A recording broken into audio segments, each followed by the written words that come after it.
Day of my life kay wa man tay lain lingaw karong adlaw kay Domingo man nga adlaw. So karon nag-decide mi nga manglaag uban sa mga igagaw bisan tinuod lagi yo amo ang maabot karong adlaw o ang importante malingaw. So day karon gisugdan ako ang pag-jacket kay dili jud sa pwedeng nga di jud mag-jacket kay hasta yung inita sa panahon. So karon guys no, di jud ta magkalimot labi na gid sa tong pagpahumot kay basig sa dalan makadali patagbayot. So karon guys no, sa tinuod lang di na ta madugay-dugay og daghan istorya. Tara, let's go sakay nata sa tuang rose nga kulay pula kay mao bitaw ni akong gikuha nga kulay pula kay kusgan kayo bisan tinuod lima ang karga.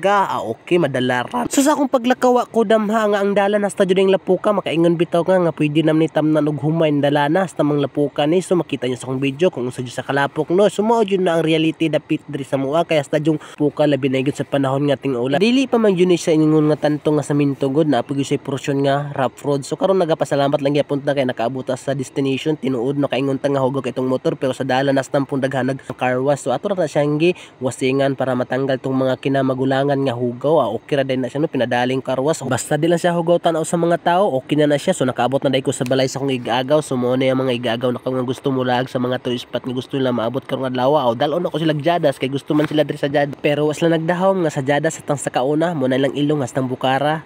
Sorry na.